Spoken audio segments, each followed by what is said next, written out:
Seja bem-vindo ao nosso terceiro episódio da série Revisão Criminal. Hoje vamos falar sobre interesse de agir e a coisa julgada.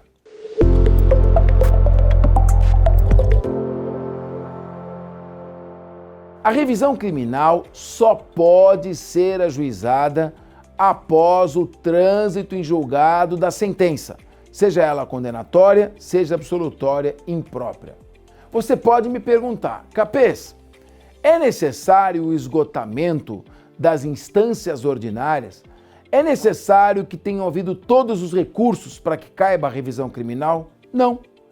É suficiente o trânsito em julgado. É irrelevante o fato de ter havido o esgotamento de recursos ordinários postos à disposição da defesa. A defesa pode não ter simplesmente recorrido e transitado em julgado. Deste modo, diante de uma sentença condenatória proferida por um juiz de primeira instância, mesmo que tenha sequer havido qualquer apelação, nada, transitando em julgado uma decisão do juiz de primeiro grau, mesmo assim, cabe revisão criminal desde que presente uma das hipóteses do artigo 621 do Código de Processo Penal. Em sede de revisão criminal, a possibilidade jurídica do pedido estará configurada desde que exista uma sentença, seja condenatória, seja absolutória imprópria, transitada em julgado. Os incisos do artigo 621 se referem só à sentença condenatória, mas é pacífico que cabe revisão criminal contra uma sentença que, chamada de absolutória, impõe uma internação, uma medida de segurança. Afinal de contas, esta decisão, ainda que chamada de absolutória, ela tem uma carga condenatória, submetendo o acusado ao cumprimento de uma medida de segurança. Código de Processo Penal, artigo 386, parágrafo único, inciso 3. Claro que se trata de algo equiparado a uma sanção penal.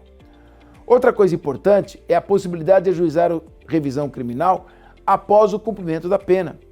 Você também pode me perguntar, como é que fica a proibição da revisão criminal pro societate e o princípio do ne bis in idem processual? Bom, é certo que no sistema processual penal pátrio, a revisão criminal só pode ser ajuizada em favor do acusado.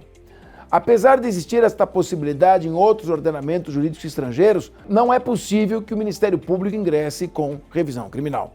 De acordo com a doutrina, o principal fundamento para a proibição da revisão criminal pro societate é de natureza política. Se o acusado foi submetido a um processo penal com ampla dilação probatória e o Ministério Público não logrou êxito em comprovar sua culpabilidade, afigura-se inviável sujeitá-lo a um novo processo em face da mesma imputação, mesmo diante do surgimento de novas provas. O Estado já teve a sua oportunidade e não conseguiu satisfazer a persecução penal. Finalmente, a revisão criminal pro societate também encontra óbice em virtude da adoção do princípio do ne bis in idem processual. Por força desse princípio previsto expressamente na Convenção Americana sobre Direitos Humanos, aprovada pelo Decreto 678 de 92, no artigo 8º, parágrafo 4º, ninguém pode ser processado duas vezes pela mesma imputação. Entende-se que duas ações penais são idênticas quando nós temos o mesmo polo passivo, o mesmo acusado, o mesmo fato delituoso atribuído ao agente em dois processos criminais.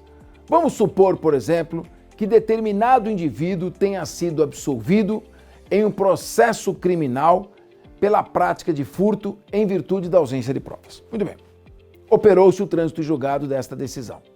Bom, assim, não é mais possível o oferecimento de uma nova denúncia em relação a este mesmo fato, mesmo que surjam novas provas após o trânsito em julgado. Não havendo no ordenamento jurídico brasileiro revisão criminal pro societate, impõe-se acatar a autoridade da coisa julgada material, ainda que a decisão tenha sido proferida por juízo absolutamente incompetente. Não se discute mais. Neste caso, acima de qualquer outro princípio está a segurança e a estabilidade do ordenamento jurídico. É possível, enfim, a utilização da revisão criminal para fins de modificação dos fundamentos da sentença absolutória própria. Foi absolvido, mas quer mudar o fundamento. Não cabe.